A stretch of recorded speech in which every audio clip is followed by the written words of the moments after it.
Today's session is Take the Plant, Save the Planet, Workers and Communities in the Struggle for Economic Conversion. Conversion is the principle that we can transform our existing economic and political institutions in ways that allow working people to develop a degree of collective democratic control over the move away from carbon and mass consumption based on that kind of economic activity, and towards an economy that has the capacity to produce differently and sustainably for our collective and internationally solidaristic needs and responsibilities. It's why we call for nationalization, take the plant, and save the planet, produce other things differently, and building towards a more caring economy. Our speakers today are people who've been involved in movements around this direction. And the nice thing about this, it isn't just theoretical. There's a lot of theoretical stuff around this. It's actually how you do some of this stuff. And our first speaker, I'm just going to go through who the speakers are in general. It's Francesca Hannan, who is from a number of organizations, including Green Jobs Oshawa, who's going to speak about the relationship between building what Green Jobs Oshawa is, and also building this kind of a movement between environmentalists, young environmentalists of the environmental movement, and people in the labor movement and working class people. And the first speaker is Francesca, who's, as I mentioned, she's an active member not just of Green Jobs Oshawa, but We Are Oshawa, and there's a free transit component to that movement, and she was involved in that. The Durham Food Policy Council, and has been involved in climate justice activism with some of these leading groups in Toronto. And her professional background is in environmental policy and law. And she has taken a lead in some of this work. So let's welcome Francesca. Thank you. It's nice to be here. It's a little nerve-wracking. This is the first time I've spoken on behalf of Green Jobs Oshawa solo. So normally I get to follow Rebecca and Tiffany, and they do all the work of like explaining what Green Jobs Oshawa is. And I just kind of get to talk about myself. But there's people from Green Jobs Oshawa in this call: Herman, Matt, Sam. This is Socialist Project, so I'm sure a lot of people are familiar through the writing that Sam has done in the Bullet, and Herman as well. Also, I see Sydney Lang is here. Hi, Sydney, who's also from Oshawa and who knows me. So I think a lot of the people here probably know about Green Jobs Oshawa, but just kind of for the sake of it, I can run through what Green Jobs Oshawa is. It's a campaign that was started by the Unifor local here in Oshawa in the wake of GM's 2018 decision to abandon production. And the demand was that, it's enough with trying to beg and bribe a corporation that has repeatedly demanded concessions and then ultimately still betrayed the city. Auto workers and their allies in the community should start demanding public ownership in real industrial policy to use our manufacturing capacity to its full potential and put people to work building socially needed products, which is basically what Herman was just talking about. And so the first form that took, a lot of you again probably know, was this feasibility study that laid out the potential benefits of converting the Oshawa plant to produce electric vehicles for government fleets. And then a few months after that was released, the pandemic happened, and we put forth the idea of producing masks at the plant.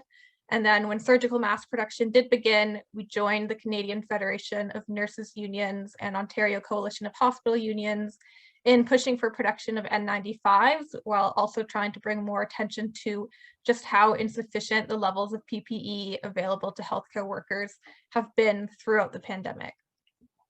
So just in terms of where we are currently, we're a little bit paused in terms of the demands around the Oshawa plant in particular, because truck production has returned.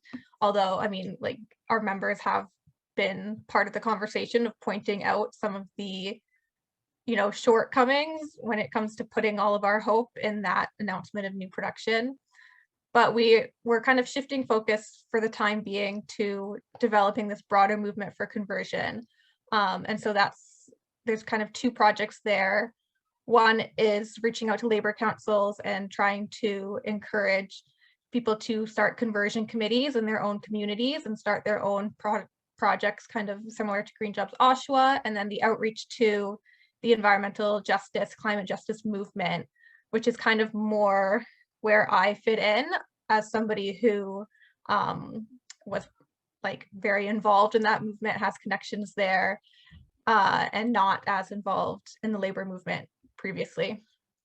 So if I can talk about myself for a little while before kind of talking more about where we are now in Green Jobs Oshawa, the resonance of conversion as a strategy and a demand is really a big part of how I ended up getting involved in Green Jobs Oshawa. And it's really a story of asking big questions about the structure of the economy, feeling like I would need multiple university degrees to really understand it and to really understand what we can do about climate change. Only to kind of realize in the end that the answers are most easily found in very concrete examples, and they can be found in your own, hometown, in my case. And the answers are found in just being responsive to human needs at a local level and a personal level even. So I mentioned I grew up here in Oshawa, but I don't really have like the deepest of roots here. My parents were the first ones who moved here from Toronto, and my family is certainly not an auto worker family or really a family that has many people in unions, with the exception of my mom, who's a teacher. So even though, growing up, I certainly had friends whose parents worked at the plant, the economic character of my community and the deep labor history that this city has just didn't really catch my attention. If I was aware of it, and I was aware of it, it was certainly just, there's this plant 10 minutes from my house. A lot of people work there, but it seems like inevitably it's going to close completely. Like, it really just seemed like that was what was happening, and we were just managing it to give people time to make other plans. That was my understanding as somebody who didn't really have any personal connection or any literacy to really understand what was happening when, any new round of bargaining was talked about in the news, or where the industry was going. So that was just my takeaway, was like I was witnessing the end of manufacturing. And then even as a teenager, when I started to look around more at the world, I had a very global focus because I cared more about climate change than anything. And I saw that as a global issue. And what's interesting to me now is that, even when I was deciding to go study economics in university, and I was talking about how I thought it was important to understand how the economy works in order to understand what we can do about climate change, neither I nor any of my teachers or my parents or my friends ever had the thought, like, maybe the active auto workers union in this city that we're physically in would be a good resource for me to learn about how the economy works and what that means for reducing carbon emissions. So that's just something that I don't know, I think about a lot, and I'll come back to. So anyway, I did study economics. I left Oshawa for university in 2012, and that's when I got very involved in climate justice activism, mostly through Toronto 350. And I kind of experienced this shift that has happened in the last few years, where the idea of the environmental movement being in solidarity with the labor movement has gotten more popular. I don't want to erase the fact that eco-socialists have always been around, but in the past few years, more of the environmental groups that didn't start out with a broad socialist message, and who might not even currently be socialist, have nevertheless started to care about this idea that we can all fight for a just transition or a Green New Deal, and that climate change has this labor movement component to it. But as encouraging as that is, it was still hard to understand what that really meant.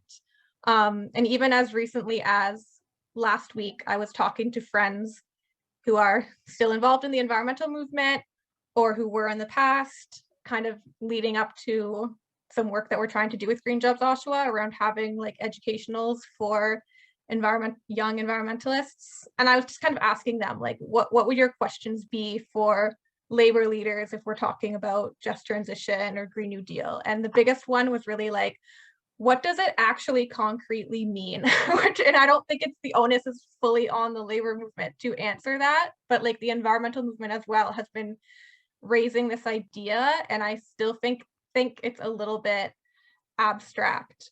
And I think that just has to do with kind of how abstract the economy is for a lot of people. Like even as I studied it,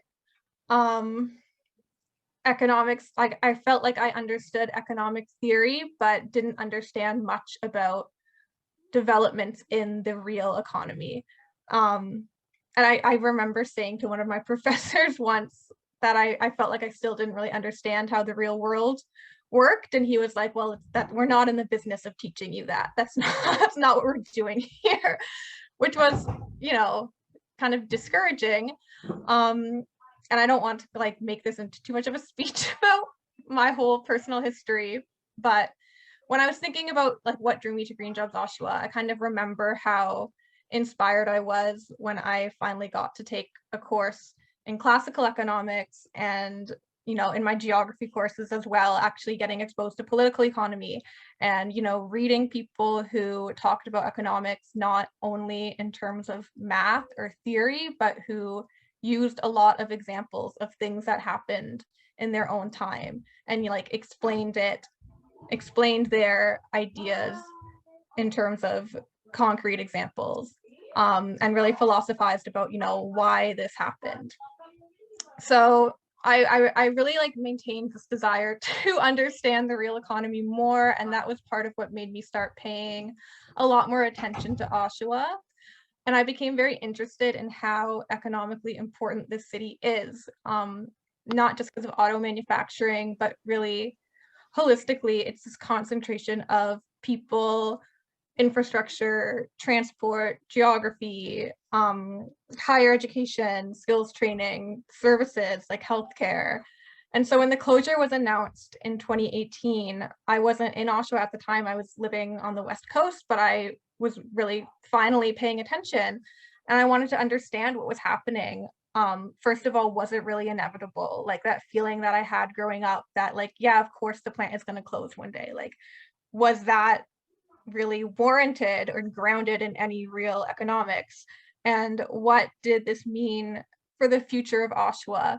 Because at that time, I felt really strongly that if a Green New Deal or just transition, if any of this was actually going to happen in Canada, Oshawa could be one of the easiest places to make into this like hub of a new resilient economy. Like everything that you need is there. So I tried to read about all of this, and I looked, you know, to the media, and the narrative there seemed to be basically what I had thought as a teenager. This is another like dying factory town. That's sad. Maybe we could do, maybe the government should have some sort of investment strategy, but it kind of peters off vaguely there. And the federal and provincial governments, as we know, didn't really have anything to say. Like they didn't really have any strategy or idea or demand to put forth. Doug Ford said the ship has sailed. And then I looked at Unifor. What was Unifor saying? And you know, Unifor was saying it was we were going to fight to make GM stay and to make GM play fair, and that just didn't seem like a very good solution for the trauma that I was hearing expressed in interviews with the people who were about to lose their jobs and who were feeling so betrayed by that company, like just to fight for that company to stay, even though it seemed like we had been compromising to them for all this time. And then I looked at what the city of Oshawa and the region of Durham were saying, and here I could go off on like a really long tangent about the gentrification agenda in the city, but suffice it to say that there's a grand vision of turning Oshawa into this hub of tech and innovation, and somehow this massive manufacturing facility just doesn't really factor into that at all and just doesn't really get mentioned. There's not really much of a plan to, you know, house people who are seeing their incomes dramatically reduced. Anyways, all that is to say that it was so refreshing when I finally came across Green Jobs Oshawa. It probably would have been in, early 2019, which happened to be around the same time that I was actually moving back home to Oshawa. And I finally came across this local driven campaign that was saying, let's move forward. Here's our specific idea of what to do at this factory. And here's how it connects to decisions that could be made and powers that could be used at the federal government level. And so it was like a miracle. Like, it reminded me of the things that I liked about what economics can be, like somebody acknowledging that industrial policy exists and that the state makes decisions, even in a market economy, that directly determine who works where and what gets made. And, a different decision is actually possible than the one currently being made to just leave it all up to corporations and occasionally incentivize them to make a particular decision, but never demanding anything. Like, something else is possible than continuing to make things we don't need and not make enough of the things we do need, even though we keep acknowledging that we're in a crisis. So it was like this voice of sanity breaking through when I had been looking for so long and not really seeing anyone saying anything about what we should do concretely. And we have, so that goes back to what I was saying about the environmental movement, that we have a lot of really wonderful calls for just transition or a Green New Deal at a very high level, but we don't necessarily have a lot of really great kind of capsule examples of what it could mean and what it could look like when we actually use economic planning and industrial policy again. So I think that's why Green Jobs Oshawa is so compelling to people like me who are actively looking for that. And I think that's why, even though we're a local campaign and even though Oshawa is not necessarily a city that the rest of the country pays attention outside of like people who really care about the auto industry, this campaign that's just run by a few people has gotten attention from across the country and even internationally. And we've been consistently this example of how things could be. And that's really amazing. But now we have this challenge of not only being useful and refreshing and an inspiring example of what public ownership and conversion and planning could mean for those who are already inclined towards a socialist economy, but to reach people who haven't thought much about that and may not care much about that, but who are worried about climate change or who are worried about their job or worried about the next pandemic or all three of those things, as a lot of people are. And that's very personal to me because I kind of gave that whole backstory. That's who I was for my whole adolescence when it comes to climate change. I cared so much and I couldn't see like the relevance in my own community. And it's very personal to some of my fellow Green Jobs Oshawa members who have struggled so hard to engage other uniform members and especially the uniform leadership to care about this and to demand more than like this bribing GM to like give us a few more jobs that are always getting kind of lower quality, lower wage. So I don't want to deny that our support right now comes more from groups like this, like we're kind of preaching to the choir. It comes more from that area than from actual auto workers in Oshawa. And ditto for the environmental movement. There's that really strong desire, especially with younger people, to be in solidarity with the labor movement, but there's not that many people who are, coming up with concrete examples and like joining labor-driven plans. It's all at the very kind of like high policy legislation level.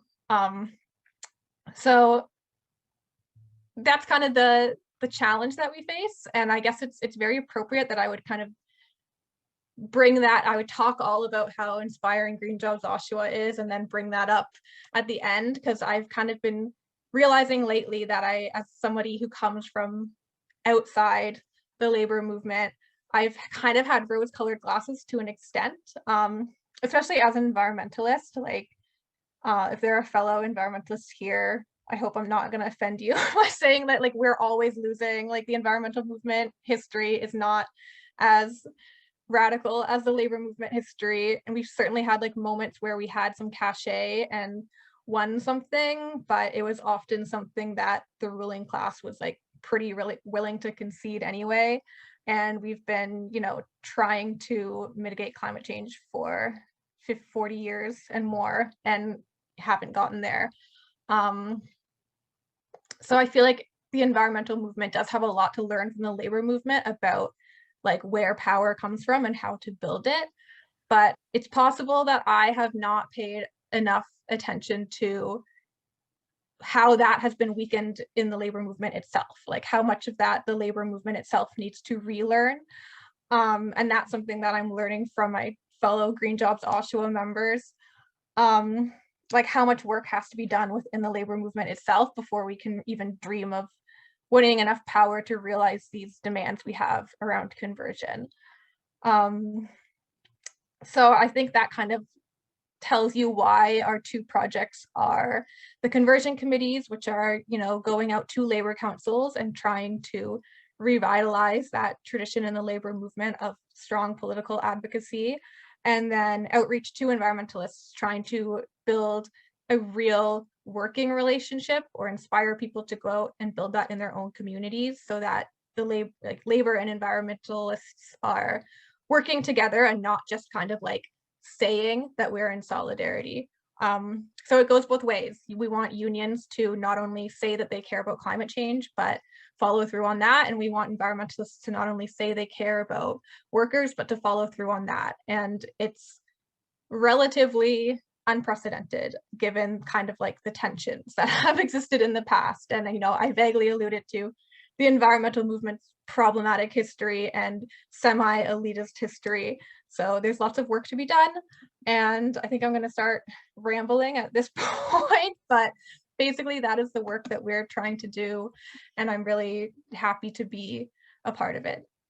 Okay, Francesca, thanks. Our next speaker is Steve Buhler, who is an organizer with Climate Justice Edmonton and is a full-time journey person, machinist, who works in the oil and gas sector.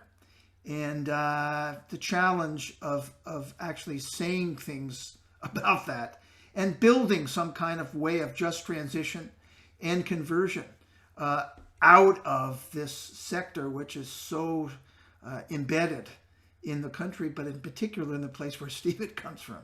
So, and it's strategically central to any movement around conversion in this country. So, welcome, Stephen. So yeah, my name's Stephen. I use he/him pronouns. I'm calling from Treaty 6 territory, Amiskwaciwâskahikan, also known as Edmonton. Yeah, and I'm an organizer with Climate Justice Edmonton, also a full-time machinist, working in oil and gas. You know, I think like the intersections of oil and gas workers and climate are, you know, really kind of like the central tension in Alberta right now. You know, we've got a premier, Jason Kenney, who is like highly resistant to any kind of transition away from oil and gas. And a lot of people, a lot of politicians, Jason Kenney and the opposition NDP as well here tend to use workers kind of as pawns to try and illustrate a point that Alberta can't move away from oil and gas, and it's only going to end jobs. And I think a really inspiring part of the climate justice movement that brought me in is really because I think the climate justice movement has started taking more of an active participation in engaging with workers and, you know, talking about the idea of a Green New Deal, talking about the idea of a just transition, how we're going to get jobs, because, you know, as Shannon Phillips, our NDP, one of the NDP MLAs here, she likes to say that when workers hear about just transition, they hear that it's the end of their paychecks. When, you know, I think like Climate Justice Edmonton has I think we've done a relatively good job of, you know, trying to push back on that narrative. So yeah, so a little bit of background on CJE. We are a grassroots organization. We're largely built up of young people, millennials mostly, young generation, Gen Zs as well. And yeah, we're pushing, broadly organizing around the idea of a Green New Deal. So how do we get a plan for Alberta and Canada as well that, creates millions of good jobs, also listens to the science on climate, ensures that we're respecting Indigenous rights throughout the whole thing, and just, ensures justice and dignity for all. So yeah, that's kind of broadly what CJE's been organizing around. One of our campaigns is Free Transit Edmonton as well. That, like Francesca noted, is organizing to make transit free, because I think we all know that transit is one of the biggest emitters of carbon emissions. And so if we can actually build public infrastructure that is free and easily accessible, it's a great way that we can cut down on our carbon emissions. And I think it's those kinds of, almost like prefigurative organizing that we can do that really helps illustrate to people, what an eco-socialist future actually looks like. And it's not the dire red baiting that we often get. So Alberta's current situation right now is not ideal for transitioning away from oil and gas, and it's a pretty big fight, but I think the political climate has also really started shifting in amongst COVID. So, as I said before, Jason Kenney, he's highly resistant to any kind of calls for decarbonization. We had tens of thousands of people marching in the streets with Greta Thunberg, tons of people calling for a Green New Deal, would not budge on it. Even after being asked at a presser if he had engaged with any Green New Deal activists in Washington, he laughed it off, and even kind of flew off the handle a little bit on the reporter, and kind of, questioned the credentials of the reporter who asked him the question. I think Jason Kenney, as much as he seems really combative to this idea, I think he also understands that the idea of a just transition is actually very exciting for people when they hear the idea. I think his goal at the end of the day is to ensure that people, don't hear about these ideas, and instead, continue to focus on oil and gas being the only way that people can support their families, when, I know that's just fundamentally not true, that, we can actually build a lot of green infrastructure and create tons of jobs, and people can still support their families. So earlier this year, we also had the Keystone XL pipeline get canceled. Jason Kenney, again, put about $7 billion worth of public funds to, to help tech industries build a pipeline. Even though Joe Biden was running on canceling it, and of course, the first day he got in, we got an executive order that Keystone XL was canceled, which was a huge victory for environmentalists and climate activists around the world, and especially Indigenous people who have been fighting for the right to clean water and ensure that their territories are properly respected. But it really, I don't know if Jason Kenney was honestly expecting this to be a surprise at all, but he acted very surprised and was very indignant. But I think, when the investment was first made, kind of the political air around it was like, yeah, we should make this investment in this project. We need the jobs. And as COVID has gone along and people have seen the conservative right-wing ideology of spending more money on businesses, trying to create jobs by privatizing everything, we're actually seeing that that's not working out very well. We haven't had more jobs come in. I think Jason Kenney, went to a McDonald's early on in his leadership to announce that there was a new McDonald's opening, and trying to claim that as a great win for jobs when, those aren't really the jobs that we want. We want good paying jobs that are long term.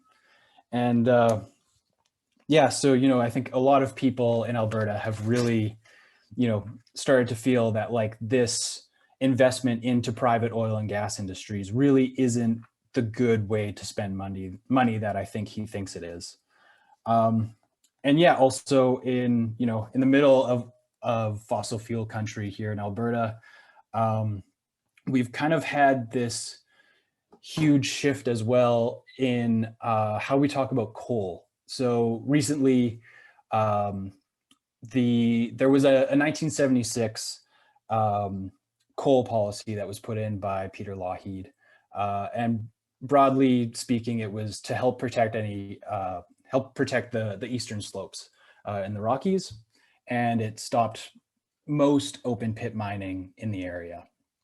And then back in June, quietly, the Jason Kenney government canceled the coal policy. Now, this was all done to, again, help private businesses, help them, they were saying that it was going to help these private corporations make more investment in the economy, build jobs, yada, yada, yada. And after the announcement, first, a group of landowners in the area, as well as some Indigenous organizations as well, started really pushing back on the idea of this open pit mining in the area. They were raising issues around water quality, getting selenium in the water. Also just the whole idea of cutting off the top of the Rocky Mountains, some of the most beautiful landscape in the area. It really kind of hit a nerve in Alberta, and possibly with a little bit of help from a few country music stars. Actually, Corb Lund was quite a vocal voice in the pushback against these mines, and all of a sudden, movement and popular support again really changed and started to push back on this once popular UCP government. There was, the coal policy now has been rescinded. They've rescinded the decision to cancel the coal policy, and they've committed to doing some sort of public consultations. This whole policy was taken away without any public consultation at all, entirely done strictly for the sake of helping private businesses, come in, strip our coal away, sell it overseas, and really, not pretty much, strip away our natural resources, all for private corporations again. This has been the game plan for conservatives, forever, and Jason Kenney and his UCP are kind of the absolute worst of it. That coal mining policy has been rescinded. And I think a lot of people are feeling really kind of encouraged that, when they start speaking up and pushing back against a government's decision, that we can actually get results. This is, coming from a province that for 40 years has been more than comfortable with the same conservative government year after year. We've had, conservative dynasties, which, has really stunted the political imagination of a lot of people. And I think, Jason Kenney has kind of almost been this a little bit of a spark to kind of ignite a little bit of people's energy and get people's political imagination maybe, starting to fire up again. In amongst all this kind of political turmoil, people are also starting to look for other solutions. So, as I said before, the NDP here have not been as strong, I think, as they could be. But there is a lot of kind of the progressive wing of Alberta, the people who, you could almost call them the ABC voters, the anybody but conservative voters, have started to really shift to focus on the NDP. And they really, yeah, they're really hoping that in the next election that Rachel Notley can maybe win and possibly come in and fix everything for us. I know myself personally, I would not expect, I wouldn't count on that. You know, she's the NDP have been kind of, have definitely moved more towards the center, not really willing to talk about what they're going to do for workers. They're, you know, they've focused on small businesses, how we're going to support small businesses through COVID. And they haven't really talked about, you know, how are we going to make sure that people's rent is going to stay covered, that people aren't going to be thrown out onto the street because they can't pay, you know, a mortgage payment in rent, for example. How are people going to stay fed through a pandemic that has like cut a lot of jobs and cut a lot of people's work? And yeah, so there's like a, you know, there definitely is a hunger for, I think there's a hunger in the population of Alberta to come out of COVID with something different. What that something different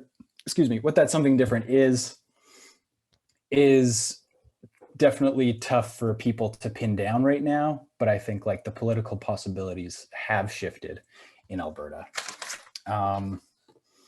Yeah, so I think, you know, all in all, like what this means for Alberta is, you know, there is solutions to transition. We have the solutions in communities.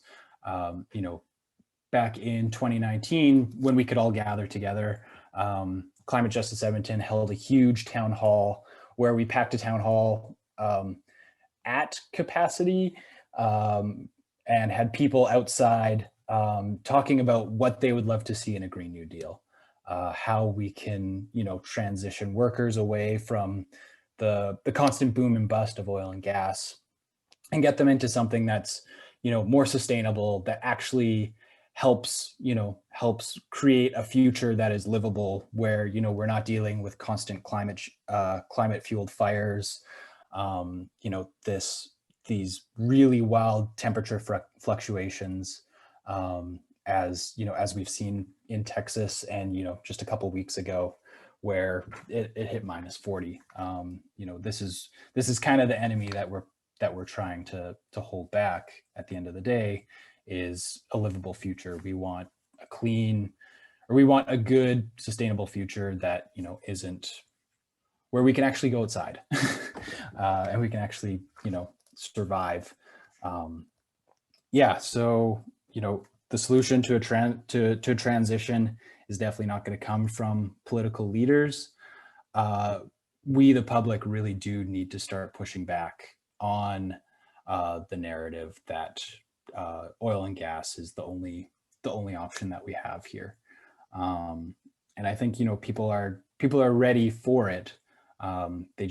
They're looking for that space to find it, and looking for a space where they can also feel that they're going to win as well. I think a lot of the reason why the support for the NDP has, you know, come in is because there's no other political party, nobody with, you know, any kind of like real tangible power that, you know, they can feel, who's actually talking about that, which is, you know, a pretty big bummer. But I think, you know, in Climate Justice Edmonton, I think our goal, we've looked at this at the political landscape in Alberta, and we're seeing that, yeah, we need to give people the tools that they can start pushing back against the whole neoliberal ideology. And, you know, I think organizing in COVID definitely also has its drawbacks. You know, back when we could all meet together, we were able to run petition campaigns and really meet people face to face where they're at. And unfortunately, you know, we've kind of had to move a lot of this online, which has almost kind of reinforced a lot of our bubbles. It's, you know, it's tough to, you know, talk to people who are outside of our bubbles, you know, go to go up to a random person at a farmer's market and say, hey, have you thought about the idea of transitioning away from oil and gas? Have you thought about the idea of creating millions of good jobs? Because whenever I've been out petitioning and canvassing people about a Green New Deal, the idea of it does get people excited, and we just need to meet them where they're at. Yeah. So I think am I still good for time? Probably at the end. You have a couple more minutes. Yeah. If you want to say some summary. Yeah. So yeah, I think, part of, I think one of the challenges that I'm really noticing right now is how is it that we can really push the narrative? I think, it was really inspiring to see the push against the coal policy. I think is a pretty good example of how some of these solutions actually work really well in kind of the right-wing heartland of Alberta. One thing to note is that landowners group is definitely made up of a lot of conservative voters for sure, but they were willing to show up and really throw down against this kind of this neoliberal privatization of the mountains. And I think I think we in Alberta, we are kind of in a moment where I think we have some really good possibility, and it's about speaking to people's actual material interests, and I think that's really exciting. And I think I'll maybe leave it there for now. Stephen, it's great to hear from you. Okay, so our next speaker is Simon Black, and Simon teaches in Department of Labor Studies at Brock University in St. Catharines, and is working on the labor against the arms trade. Thank you, Herman, and thank you to the Socialist Project for the invite. Nice to meet you, Francesca and Stephen. The work that you all are doing with CJE, Stephen, and Green Jobs Oshawa, Francesca, is inspiring. It inspires our work as well, Labor Against the Arms Trade. So it's nice to share a platform with you today. So Labor Against the Arms Trade, it's a coalition of peace and labor activists who are working to end Canada's participation in the international arms trade. And we started in 2018. And from the outset, we said that we are organizing for arms conversion and for a just transition. One of our main kind of principles in terms of organizing is that we know workers can end war. We don't have to wait for our governments to put an end to war or participation in the arms trade. We know that workers can do this by refusing to participate in the war industry and demanding arms conversion. What we mean by arms conversion is the conversion of arms manufacturing capacities to green, peaceful, and socially useful production. So we believe that we need to see public investment, state investment in the conversion of arms manufacturing capacities to production of green technologies. Green technologies like renewable energies, technologies, high-speed rail, to create more and better jobs and a safer world for all. And workers have to be, as Francesca and Stephen have spoke to in the context in which they're organizing, and workers really have to be at the center of these efforts. And that's why we organize for a just transition, recognizing the need to secure workers' rights and livelihoods when economies are shifting, or when we demand a shift in economies from arms production to socially useful ends. So I'm going to speak a little bit about our work in relation to a campaign that we've been engaged in for ongoing 2 years now. It's a campaign to put an end to Canada's sale or export of arms to the Kingdom of Saudi Arabia. It's a campaign, like I say, it's been ongoing now for 2 years. And it's been a slog in terms of winning labor movement support, but we feel we're making progress, which I'll talk to in a bit. You know what, when I was thinking about the title of today's event, Take the Plant, Save the Planet, I was almost going to suggest an amendment: take the union, take the plant, save the planet. Because as we all know, much of this work, for it to become a reality, we need to be winning campaigns, winning battles inside our unions. We need, if workers are going to be at the center of these efforts for a push towards a just transition, whether it be in the area of oil and gas, whether it's going to be conversion in the context of a car plant, or whether it's going to be conversion in the context of an arms manufacturing, we need unions, and we need unions to be on board. We need the locals to be on board that represent workers at those plants. And that's going to require us to take the union. It's going to require us to organize within our unions to struggle for control. And there's really no getting around that.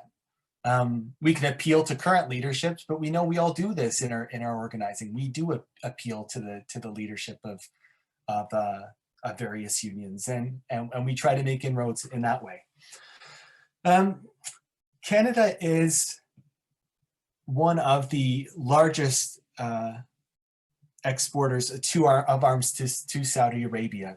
Nowhere near the United States, but just in thinking about Canada as an arms exporter in general, Canada is not as significant as the US, as France, or Russia, or the UK. But Canadian military exports are actually underreported, and they're underreported for two reasons. One, Canada is like a junior partner in the military industrial complex in the United States, and a lot of our involvement in arms manufacturing is actually manufacturing subcomponents and parts, and that doesn't show up when it comes to reporting on arms exports. And our biggest client, our biggest importer of Canadian arms is the United States, and those arms exports are not tracked. We know that a lot of, there's good union density in the arms industry. There's the Unifor, Canada's largest private sector union, represents workers in the arms industries. The steel workers represents workers in the arms industry. The International Association of Machinists and aerospace workers as well. In our work, we really take inspiration from the Lucas Plan. The Lucas Plan, if you're not familiar with it, was under the banner of no to arms production, we want socially useful work. In 1976, workers at Lucas Aerospace Corporation in the UK came up with a plan to retain jobs by proposing alternative socially useful applications of the company and the workers' technologies and their skills. And the plan was to switch the capacities of Lucas Aerospace, their manufacturing capacities, from the production of arms to socially useful production. And the plan that the workers came up with through their Joint Shop Stewards Committee showed that disarmament, the movement for disarmament at the time with the CND, Campaign for Nuclear Disarmament in the UK, being a popular and active movement at the time, that disarmament did not have to mean thousands of workers losing their jobs. So shop stewards across the various unions, there's a number of unions that represented workers in Lucas's manufacturing complex.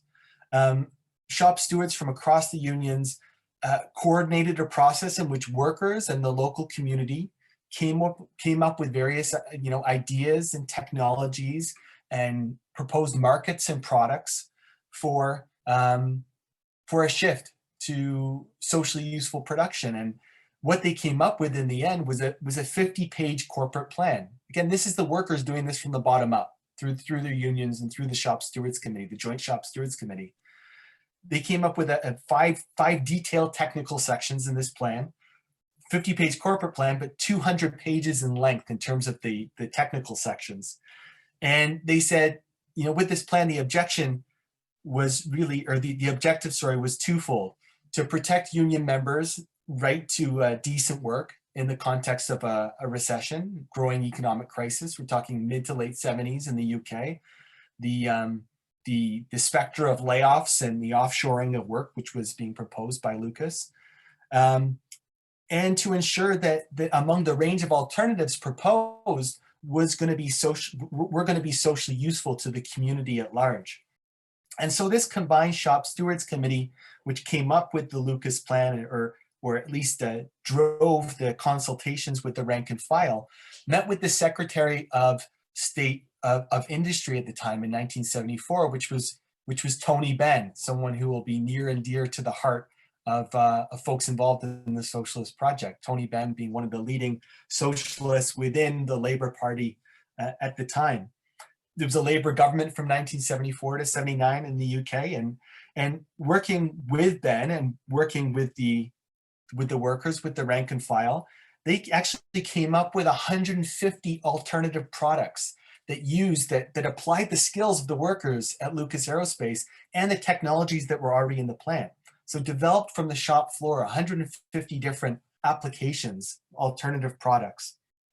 And included in those products were, and you might be thinking, well, they were thinking about this in the mid-70s, this is amazing. They were thinking about wind turbines. They were thinking about rail systems, hybrid power packs for cars, green technologies. I mean, these were workers and their unions were so far ahead of where industry was in that sense, right? Where capital was. And yet they're proposing in the mid-1970s, essentially a transformation of manufacturing to green, peaceful production. The Financial Times, of course, no friend of the working class, actually called the Lucas Plan one of the most radical alternative plans ever drawn up by workers for their company, for their company, not by their company. And the Lucas Plan, of course, was developed at the height of trade union power in the UK. Again, we're talking the mid-1970s. Union density is high, but more important than that, the militancy of workers and their unions is also at a high at that time.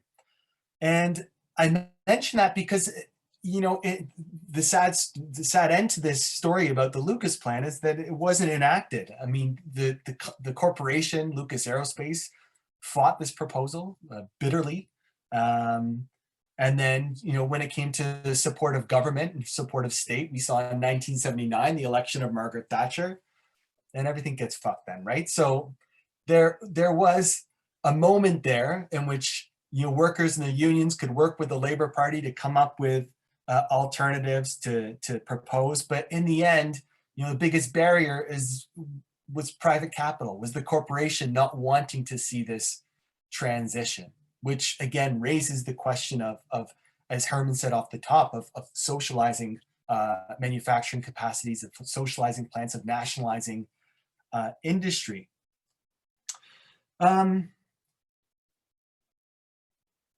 Turning now to how this all plays into our work in terms of opposing Canada's arms exports to Saudi Arabia. Canada signed the largest arms deal in Canadian history in 2014, which was signed by the Conservative government under Stephen Harper. This is an arms deal that's been upheld by Justin Trudeau, even though he proposes a feminist foreign policy, or espouses one. Not proposes one. Actually, has he proposed it yet? He espouses one.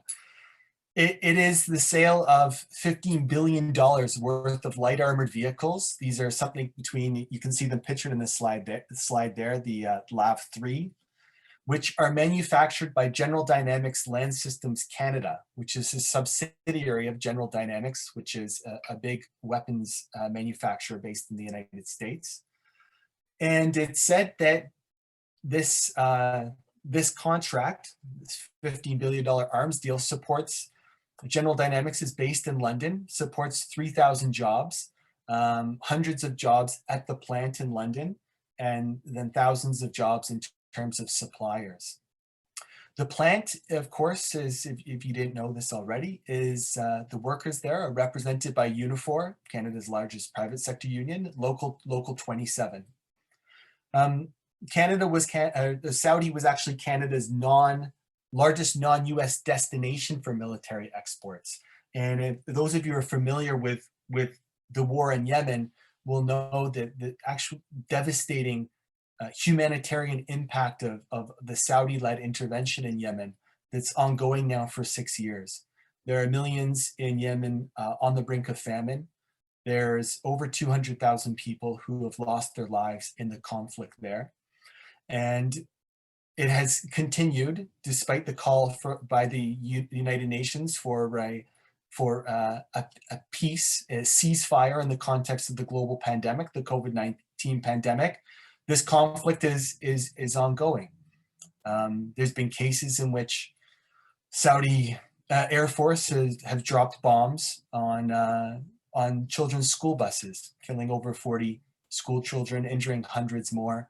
A bomb that was manufactured by Lockheed Martin in the United States. So it is a war that is backed by the West, France, the United States, the UK, arming Saudi Arabia and its partner in the military coalition, the intervention, UAE, and it has had devastating impacts. Yemen is considered by the United Nations to be the site of the world's largest humanitarian crisis. Yet, despite this, for the last 7 years now, the arms from Canada, from General Dynamics in London, the LAVs have continued to flow. The exports have continued to flow. We were inspired by workers taking action in the various kind of logistics chain, the supply chain, in 2019 and 18, when we saw dock workers in various parts of the world, ports like Le Havre in France and Genoa in Italy, actually refusing to load arms destined for Saudi Arabia, declaring them to be hot cargo and saying, we're not going to take part in this. We're not going to be complicit in this devastation in Yemen. So that was very much an inspiration for the work that Labor Against the Arms Trade started to do around this arms deal that Canada has with Saudi. And our first point of kind of intervention as a campaign was to convince the Canadian Labour Congress to come on board with the campaign.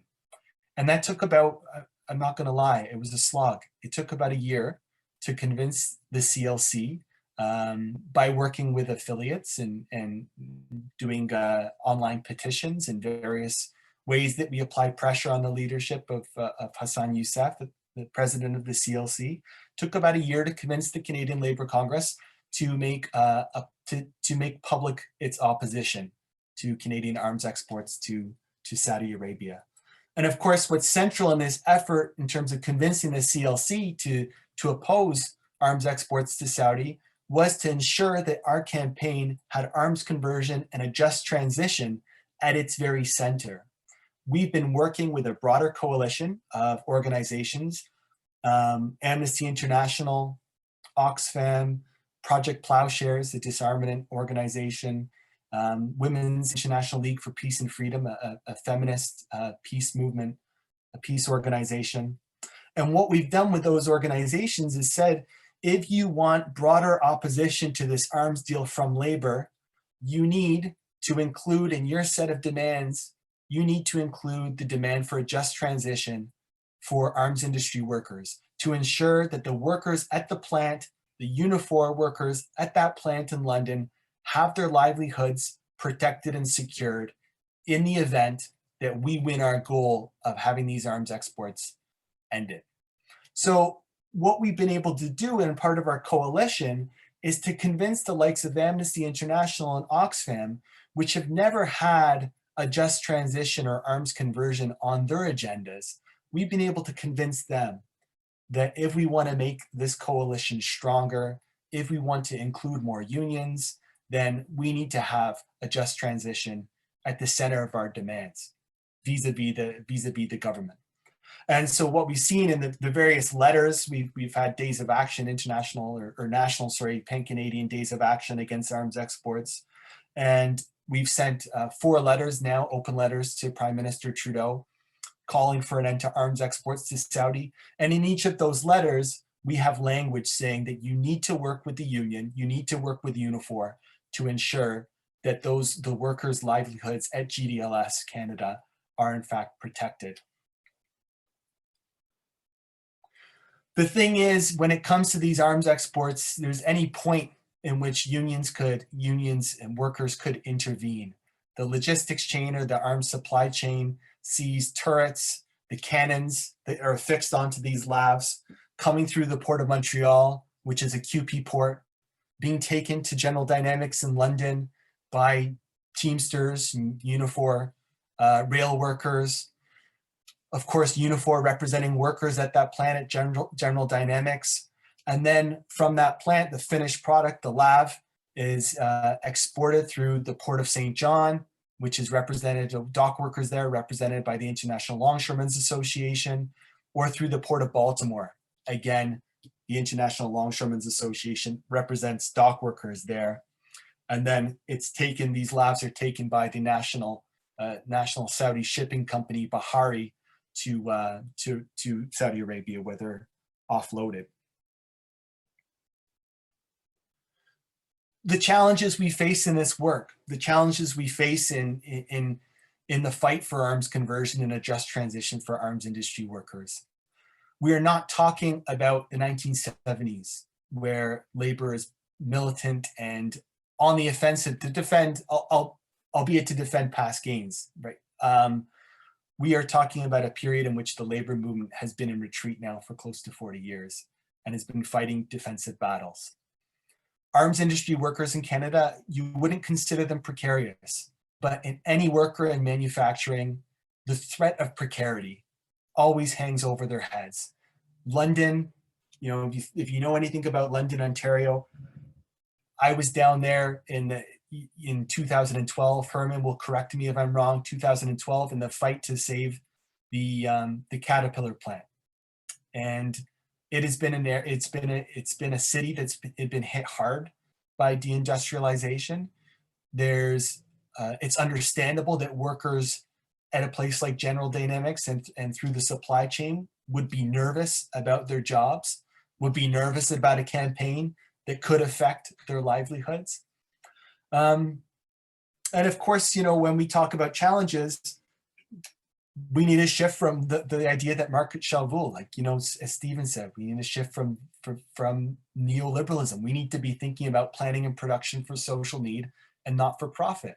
And that's something that hasn't been taken up by the labor movement, by unions in any kind of seriousness beyond maybe public sector unions.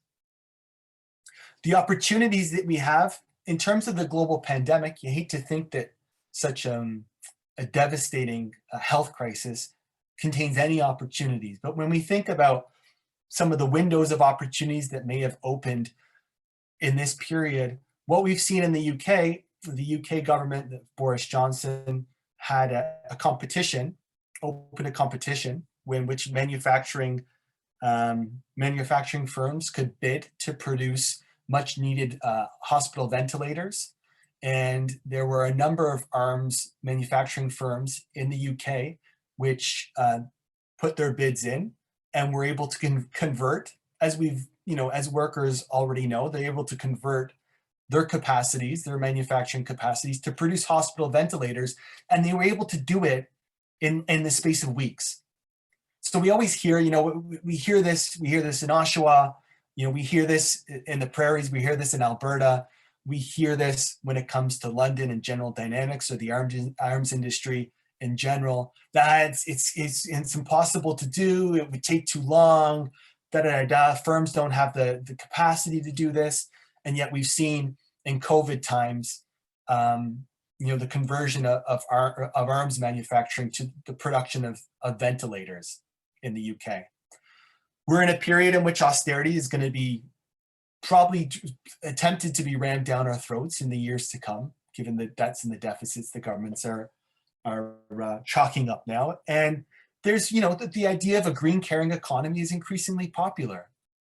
It is, you know, people recognize, the public recognizes the need to transition to something other than a carbon-based economy. The climate crisis and shifting public opinion, that's on our side. That's on our side. The other big opportunity, you know, when I speak about the General Dynamics workers down in London, Unifor Local 27, we haven't had much in the way of success in making inroads with the union and the local there. We've sent them numerous letters and asked for meetings and you know, discussions, but to no avail. But you know, if you talk to any worker coming out of that plant, and you say to that worker walking out of the plant gates at shift change, you say to them, would you rather be producing light armored vehicles destined for Saudi Arabia, destined for a war in which 100,000, 200,000 people have now lost their lives, the site of the world's worst humanitarian crisis? Would you rather be doing that, Or if you had the opportunity to produce wind turbines, to apply your skills, to apply the technologies of that plant, to produce wind turbines, to produce high-speed rail, other green technologies, which one would you choose? You will not find a worker coming at that plant who says they prefer to produce arms. They don't. But they don't have the choice. They don't have the choice. So we have to mobilize, we have to organize to ensure that they do have that choice. And part of that is by demanding state investment in arms conversion. The coalition that we're beginning to assemble, of course, includes, green groups, environmental justice groups, peace groups and anti-war groups, demanding arms conversion, saying that all workers have a right to decent work. As I mentioned, we've made some inroads with kind of liberal human rights groups like Amnesty, who didn't previously talk much about just transition for arms industry workers, especially in the case of the Saudi arms exports. We've made some inroads there. We have to recognize in this work of workers' precarity, and we have to recognize if there's no union at the plant, there's going to be no talk of conversion. I mean, it's a non-starter. The presence of unions at a plant means at least there's a way, there's something there, a toehold that we can start having a conversation with, if we can open up that conversation in the first place. And we need to be principled in our politics, but build with understanding. I always say there's no point in us condemning various labor leaders publicly, but we've tried to work with and tried to build support of workers rank and file when the leadership hasn't been helpful to us, for that matter. We've had a number of national days of action, as I've said, and we're going to continue to fight. We spent our January 25th blockading a truck at a non-union firm in Hamilton, which is transporting on flatbed trucks the labs from London, from General Dynamics, down to the Port of Baltimore. So that was a non-union company called Paddock Transport International, logistics company in Hamilton. And we went down there, and in the best traditions of nonviolent direct action, we blocked the trucks there and said to them that there's going to be an economic cost for any company who's complicit in the devastation in the war in Yemen. And we're going to continue to organize. And we're gonna continue to try to take the union, take the plant, save the planet, nationalize, demilitarize, and decarbonize. Thanks. Thanks, Simon. That was pretty cool. Go ahead, Tanner. I'll come in later. Anything there. Oh, okay. Thanks so much to everyone, and thanks, Simon. And this is something I think perhaps could apply to Francesca and Stephen as well. But I'm really just curious, how did you go about building such a multifaceted coalitional campaign locally, nationally, and internationally, online and off? I mean, did you start with some kind of campaign build template that you were drawing from, that you modeled your activism on in terms of procedures, practices, steps taken? Or did you kind of instinctively know what to do in advance? Or was this a learn and adapt as you go and grow process in response to the ebb and flow of the politics? I know there's no one best way to organize a campaign, though Frederick Winslow Taylor might disagree, but I think it's also helpful to share best practices with other activist organizations and communities to sort of, share what we learn from these experiences, with regard to what works and what doesn't. So that's, I think, a question for Simon, but I think it can also extend to both Francesca and Stephen as well. Thanks a lot for your presentations, everyone. Why don't we take a few questions first, and then people will respond. C.A. Hudson's next. Thank you. It's Carol Ann. First of all, thank you to all the presenters for sharing their knowledge and time so generously. My question is primarily for Stephen and Francesca, though anyone can weigh in. I would like to raise the issue of moving beyond protest. So Amy Janswood, who's a PhD student at U of T in Political Science Department, had an article in the recent Canadian Journal of Political Science where she showed convincingly that social movements can stop or significantly delay oil and gas development in Canada. However, that occurred in only 3 of the 15 cases she examined. So there are limits to what protest and social movements can achieve. My question is, what strategies are your movements using to push your demands upwards into the state? And here I'm thinking about, for example, the role of Democrats, legislation such as UNDRIP, GBA plus analysis, and so on. Thank you. Okay, so you want to respond to those questions? Well, I'll take one more question, then you respond. Sam is next, and then I have Okay. Greg, and then I have Rebecca, I think. Anyway, Sam? Yeah. I wanted to make a couple of comments and then really ask questions. My comment is, we tend to think about conversion in defensive ways, kind of telling people that they can be move into other things. And I'm wondering whether we can be much more aggressive about it. If we really want to fix the environment, if we frame it in terms of fixing the environment, not just getting rid of fossil fuels, and how much that will involve about changing everything, it does begin to make it pretty clear that it's going to require an enormous amount of labor. And it's going to require enormous questions about how we mobilize labor to do things. The question I want to ask is, first of all, from Stephen, I'd really like to hear some of your direct experience in talking to workers like yourself who are working in this sector and how they respond, and also how the unions in Alberta have been responding. And more generally, I'd like to ask, it seems to me that there's some really difficult strategic questions here. And I'm wondering if we could get together, the three of you, these three groups, and actually have some hard discussions about how we move forward. And just to give one example, Simon makes a very convincing case that the problem isn't technical, it's actually having the power. But telling workers that they can have better jobs if we just have a just transition is not convincing to workers. They hear it as a slogan because they know they don't have the power to do this. So that's just one example of the kind of questions we have to ask. We have to ask why Lucas failed. And I think these are, Lucas is so inspiring, but we also have to ask some of those questions. And I'd like to know if it'd be possible to get Climate Justice from Edmonton, Green Jobs Oshawa, the Labor Against the Arms Trade together for the purpose of asking, how do we deal with the hardest questions we face and try to overcome them as part of building the larger coalitions? People respond to those questions, the panelists, and then we'll come back to the other questions after. Want to take a stab at it? Francesca, Simon, Stephen? I can respond, I think. Good. The first thing I think I want to respond to is the question about moving beyond protest and like elevating these demands up to the state in a meaningful way.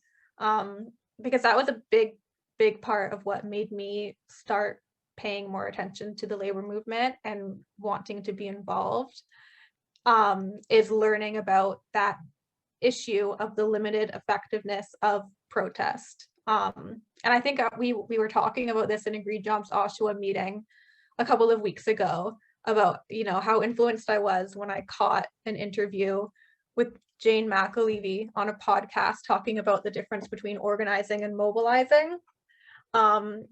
Mobilizing being what a lot of the environmental groups that I've been involved with largely did, just kind of calling upon environmentalists and people who care about climate change to make their voices heard at particular times, like to go to town hall meetings with the government, to sign petitions, and then organizing being what traditionally was the approach of the labor movement that actually brought more people in who didn't already care and convinced them to care, and then convinced them to actually do something about it and to keep bringing more and more people in. So that idea of where power comes from, how it only comes from having a critical mass of people who are willing to withhold something or do something, and not just a small but very vocal group.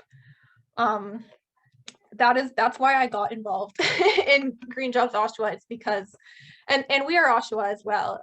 These are groups that want to do organizing, true organizing. And I think we're in both cases still struggling a little bit to actually make it happen. And the pandemic has been a big factor in that, but it's also just, you know, capacity. Like there's only a relatively small number of people in Oshawa who are interested in that kind of organizing. And I don't say that to like crap on Oshawa. Like everybody in this community has a lot to deal with. And some of us, either from privilege or just, you know, personal passion, want to make organizing one of our priorities, but some of us can't. In terms of like moving demands up to the state, Carol Ann, I'm not sure if I misunderstood how you phrased it, but at one point you mentioned kind of like getting policy made.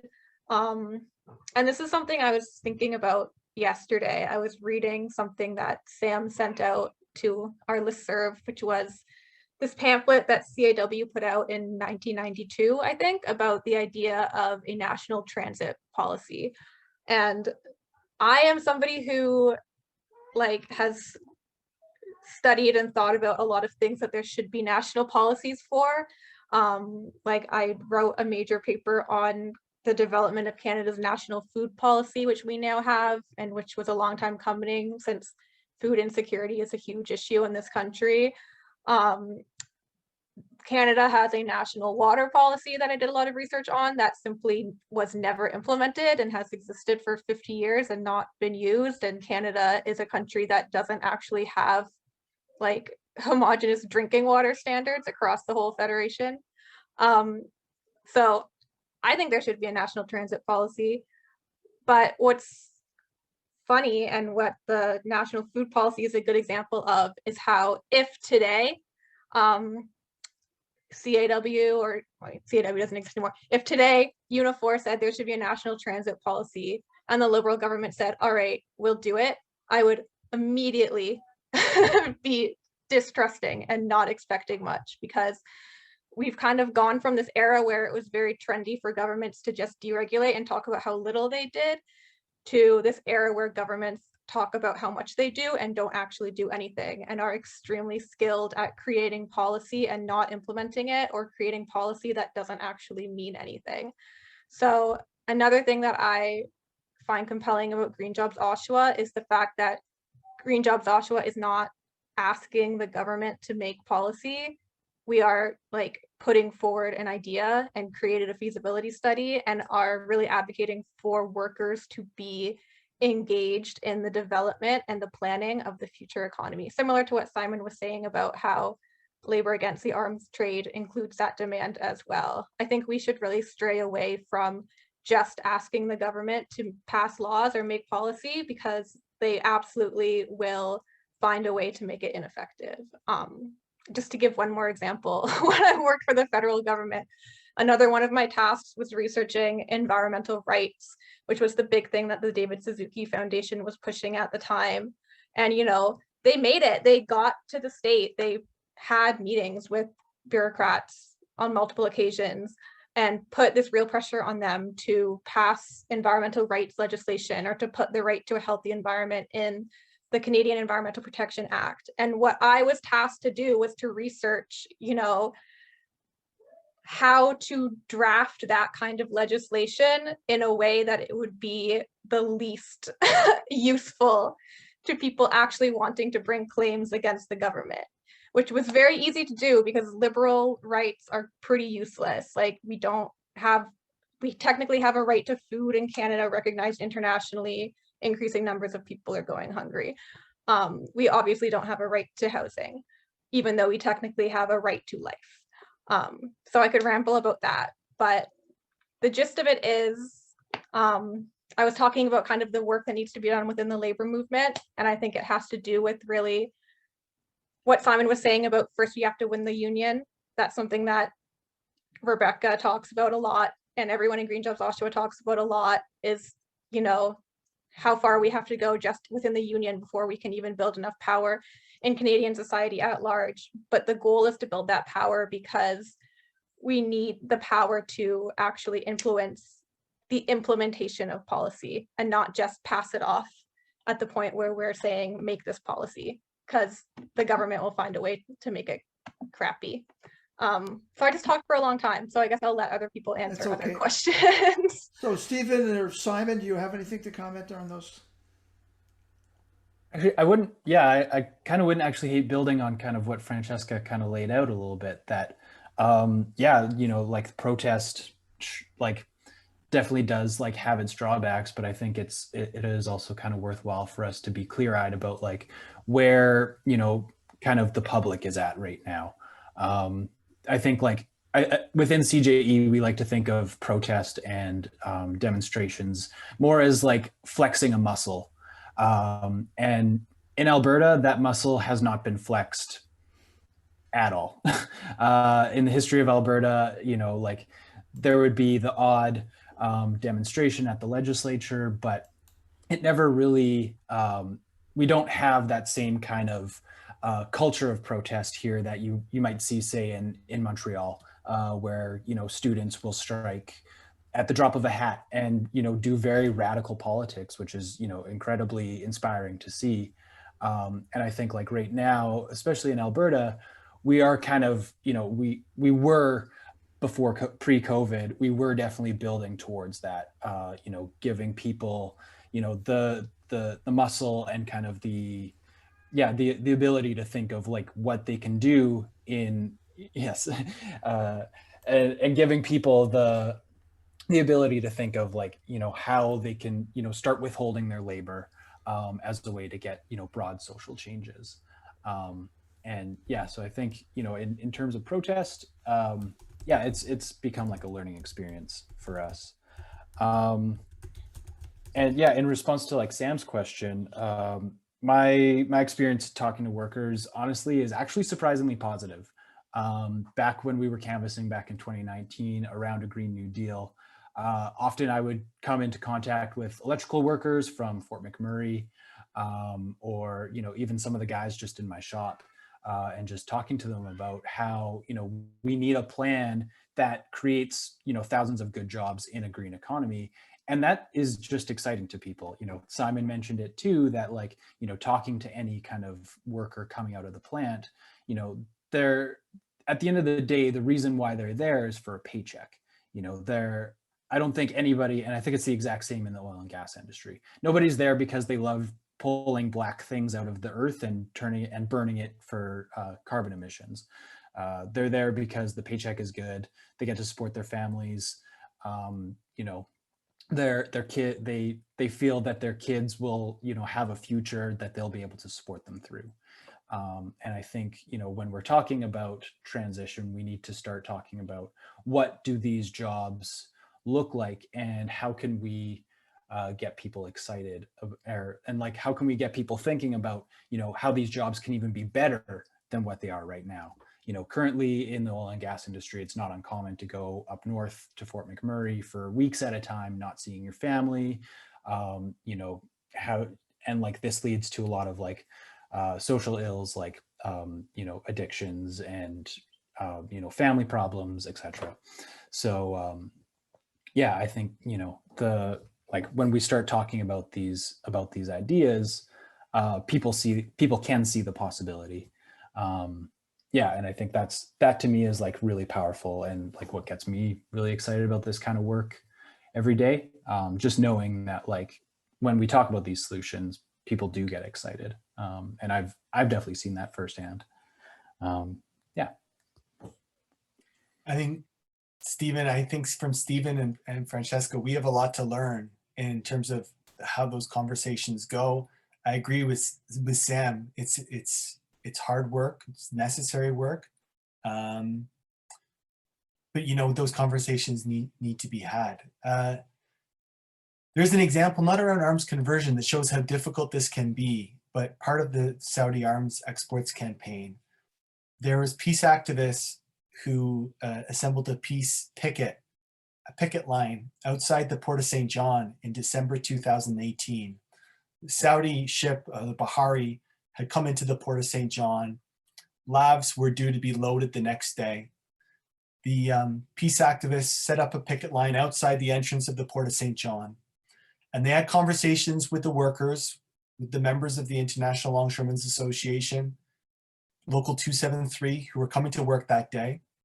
And through those conversations, they were able to convince them not to cross that picket line. And for a day, or a day and a bit, those labs were not loaded onto the Saudi ship. What happened in the weeks that followed was the employer, the Port of St. John, filed an unfair labor practices complaint with the Canadian Industrial Relations Board, and essentially said that the union engaged in a political strike, an illegal strike. And now that union, which is a small local, under 200 members, is now facing a steep fine for its members taking action on that day in solidarity with the peace activists. And so that was an instance in which conversations were had, but there, of course, they need to be longer conversations, deeper conversations that involve strategy and how to avoid things like that, right? The detrimental consequences of workers taking action in solidarity. To Tanner's question, the campaign in terms of its different facets, and as you say, a multifaceted campaign, we always thought that the way to convince labor to oppose these arms exports was to have the CLC on board first, and then we would be able to win over the affiliates. And so the first step in our campaign was to pressure the CLC to oppose arms exports. And of course, that meant centering the demand for a just transition in our language. And that's what we did vis-a-vis the CLC. But the other aspect of the campaign was, how do you convince liberal human rights groups and humanitarian organizations like Oxfam to take on language that they're not comfortable with in terms of centering the need to protect workers' livelihoods in the arms industry? And that involved getting the CLC on board, because who are they to listen to us, some upstart grassroots coalition? But if you have the CLC on board and the CLC is willing to use its resources, social media and whatnot, to oppose this arms deal, then that's going to convince the likes of Amnesty and Oxfam, Project Plowshares, to take seriously the work that we've been doing. So it was kind of a two-pronged effort in that regard. Mute. We have 3 questions and then we'll finish. I have Greg, and there's a series of questions that somebody posted in the chat, which I'll read, and then Ken. So Greg? Yeah, just thinking about Francesca asked a question at the beginning about just transition and some of its limits. I just want to use that to kind of also see where we're at on this stuff. There always was a historical policy of adjustment policy and labor market shifting between sectors, which was just, providing workers with different kind of EI supports to the training, mobility supports, and so on. And the initial form of the just transition formulations kind of came out of that tradition of supplying kind of adjustment supports for moving people between sectors. And pretty much that's still kind of the everyday usage of a just transition, is moving people from, in the conception of a just transition, moving people from high carbon sectors to low carbon sectors, or green intensive work, without kind of thinking of the wider issues. And I think the strength of what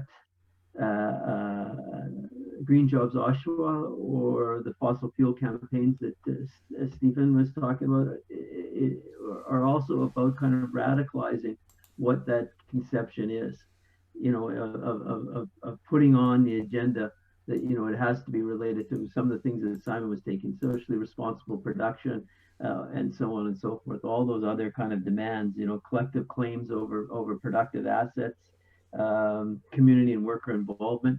So taking it out of the kind of narrow confine that the just transition was initially formulated, and pushing it the boundaries of what it involves. seems to me like a fundamental objective of kind of these kinds of campaigns, just pushing that. And getting away from it, thinking of kind of it's just a question of ensuring jobs and the movement of capital and labor resources into green intensive sectors. It kind of has to be about wider things, and I think the importance of doing that is partly what Sam was saying. It's impossible to think through what's necessary in terms of dealing with climate change without having a much more radical adjustment, radical visions and policies and programs and fights and campaigns and so on. And it seems it's just fundamental to kind of find a way to practically inflect those demands into what we mean, those visions into what we mean by a green transition. I think that's one of the strengths of both what Green Jobs Oshawa has been doing, and as well as the campaigns in Alberta around the fossil fuel sector. And Simon articulated in a way directly in terms of the arms trade. I have just a couple of practical questions. Is when we're putting out these things, it seems to me also to have a way to speak about these developments in terms of ways that are different from the workers' buyouts or of failing firms or workers' co-ops. You know, we have to kind of have some way of kind of thinking and presenting kind of the development of workers' plans as something different from that. And it's important. I think it's important partly for as an aspect of rebuilding workers' agency. You know, to have kind of visions and possibilities of kind of managing a sector and so forth. The other simple question I had is, these are the three sectors that I knew that were some action going on. There hasn't been a lot in kind of the military conversion stuff that Simon was speaking to in Canada for quite some time. But if you knew some of the other historical campaigns in Canada, I'd be interested to twig my memory about them. There certainly has been many in the U.S. historically.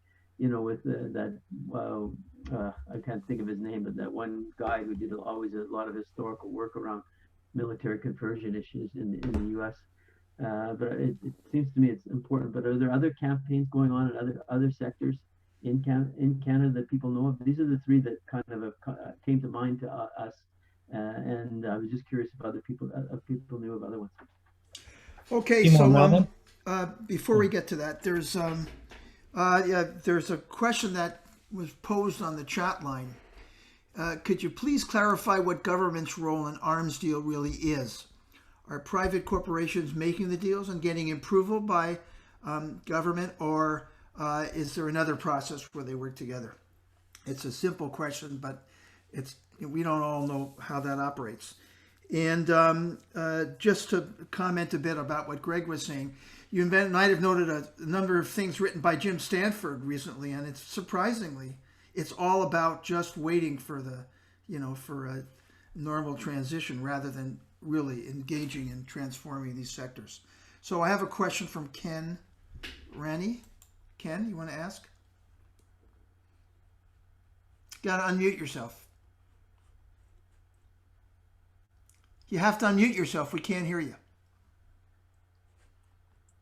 Okay. Well, it seems to me there's an overall problem here, and whatever we do, we live in capitalist society. And as you can see, I'm an old man and I've been studying capitalism for a long time. I'm coming to the conclusion capitalism cannot be stopped.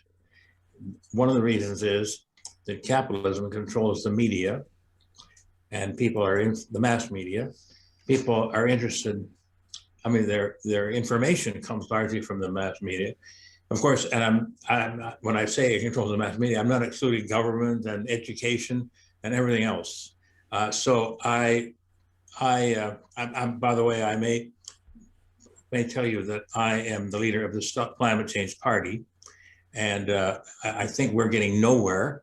And it's partly because that we're in a capitalist society, which was not meant for anybody other than the capitalists to get anywhere.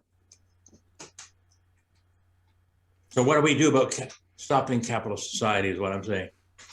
Okay, so we have Or we have capitalism. we have questions people pose. Let's not take too long because it's almost 5 o'clock. But yeah, how you guys want to take a stab at answering those questions, and we'll finish.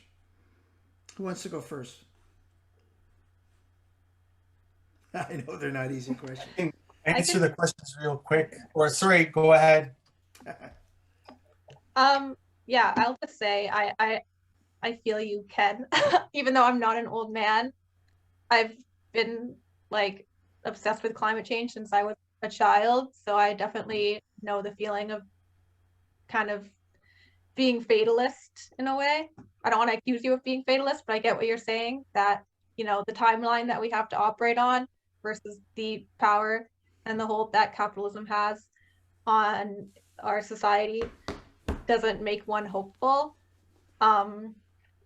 I organize a lot of my life decisions around the idea that a lot of disruption is inevitable because of that. Like, the pandemic happening was not really something that caught me that off guard. I've been waiting for something this extreme to happen for a really long time. And so all I can say is I don't know if we're going to overthrow capitalism, but for me, having moved back to Oshawa before the pandemic started and being very involved with people who care a lot about creating a more resilient local economy, including our manufacturing capacity and also our food policy and free transit and all of these things, that really helped me weather this crisis. I was connected to a lot of, you know, people who were interested in trying to do some mutual aid, which had mixed success. But in any case, for me, maybe I'm not actually thinking about whether or not I will overthrow capitalism and fix everything, but I'm thinking about what should we be doing to prevent the worst damage in our own lives and the lives of others. And it's the same things that we've always done, I think. So that's where I am. Anybody else? Ken, I'm predicting right here that we're going to overthrow capitalism by the end of 2021. It's going to happen. No. Hey, listen, if the mass media was so effective, no one would be a socialist, right? I mean, people become radicalized. If it was that impossible, then, you know, people wouldn't take up the politics that they do. Places like Socialist Project wouldn't exist. Yeah, it's hegemonic in terms of its ideas, capitalist society, but there's always cracks, and people are radicalized, and people are more radicalized now than they have been in years with the rise of like democratic socialist America and Corbyn and others. You know, we're in a moment. It's fraught with difficulties and peril, but we may not in the end win, right? But if we're going to go down, we're going to go down swinging. That's for sure. Greg, I'm not familiar with the history of conversion beyond a couple of different examples. I mean, my own work as a scholar is in domestic workers' rights and care work, and I got into this campaign kind of not knowing, not even being involved in the peace movement or the disarmament movement. So I'm learning this as I go and hearing from people, and I've had discussions with Sam, and Sam's given me a couple examples in the Canadian context. Someone, Lance Compa, who was a prof at Cornell, was also involved in the NAFTA labor negotiations, labor side of things. I know has been writing on this for years too. I read Lance Compa's work, but there's probably some great examples that I just haven't come across yet, and no one's taught me about them yet. Rebecca, to your question about the role of the Canadian state and how these arms exports or the arms deals are actually the details of them. The contracts between Saudi Arabia and Canadian manufacturers like General Dynamics Land Systems Canada are brokered by the Canadian Commercial Corporation, which is a crown body. So it's the Canadian state which brokers these deals between the likes of General Dynamics and the government of Saudi Arabia. Anything you want to say? Yeah. So in terms of Ken's question of how do we stop capitalism? Yeah, it is this like big behemoth that literally has infected pretty much every part of our daily lives. And I think like the one thing that I've kind of been like really thinking about for the past couple of years has been, it came from a guy named Eric Olin Wright. He wrote a book earlier, quite a while ago, called How to Be an Anti-Capitalist in the 21st Century. And his theory of it is, you know, we can't just all come in and smash the whole thing. Really what we're going to have to do is, he called it eroding capitalism. So we both need people, you know, working at the grassroots level, figuring out, you know, where are the places that capitalism has really taken hold and what can we replace them with? So can we replace, you know, certain certain services with co-ops or community-owned things? You know, I really like thinking about the idea of community-owned power, for example, community-owned electrical generation. I think that's like extremely powerful. You know, it's something that like, I think, you know, most people would love to like look out and, you know, onto their neighbors' roofs, onto their own roof, and see solar panels, or, you know, see a wind turbine that they know is powering their house and that they own, and that, you know, they're not just paying a corporation for basically, you know, a very vital part to human life right now. And they're not just paying a corporation for basically the right to live. And yeah, so I really like thinking about the idea of eroding capitalism, where we're working from the bottom, but also, you know, pushing people from the top, you know, people in leadership in governments, and, you know, electing officials who, you know, do at least hold at least some of our perspectives, and maybe all of them. And, you know, we kind of work that way. It's definitely not a thing that we can do overnight, unfortunately, as much as I think all of us here would probably love to see happen. Yeah, and in terms of a just transition, yeah, I think, you know, a lot of people have kind of touched on it, that like we really need these good examples of where transitions have happened and where they've gone really well. I think, you know, it's really impactful when we can, you know, like, sure, we can throw tons of stats at people that, you know, we can make X amount of jobs if we invest X, you know, Y amount of dollars, and, you know, build, you know, Z amount of infrastructure. But I think if we can point to a case and have some stories from places where transition has worked, and also, you know, be able to learn from places where transition hasn't worked as well. I know back in the last NDP government in Alberta here, they did do a little bit of work with transitioning coal generating communities away from coal power. I had it written down somewhere where it was, but yeah, I think, you know, there were definitely some issues with that. I think, you know, the government at the time came in and just said, okay, no more coal. And, you know, there was a little bit of money here and there, but I don't think that like the deep consultation and like the deep work with community was really there. And I think that to me is like an incredibly important part of a transition, that, you know, we need to make sure that we're directly engaging with the community. Well, thanks everybody. You know, it's I think the interesting thing about here is stepping off the edge of just talking about principles and actually nibbling away at a little bit of some concrete things that need to be done to move in this direction. And you know, I just want to add this. One of the reasons why the Socialist Project engages in doing this is because we believe that over time you can't talk about fighting capitalism without organizations whose goal is to fight capitalism, and organization isn't going to fight capitalism itself. To win people over, to build a base of socialists in all of the battles that people are involved in all the struggles that people are involved in, that's the system that's there, and that they have a role to play to challenge the system. And the fight for conversion has to be a component in reforming and actually teaching all of us, because we know it's like Sam suggested that we pull some of our experiences, because we have to figure out how to do this. Thanks everybody. It's really important that people think about ways over time to support Green Jobs Oshawa as it builds, and some of the projects we're working on. Labor against the arms trade, because that's really there, and to learn more about some of the things that are happening in the strategic spaces like Stephen is involved in Alberta.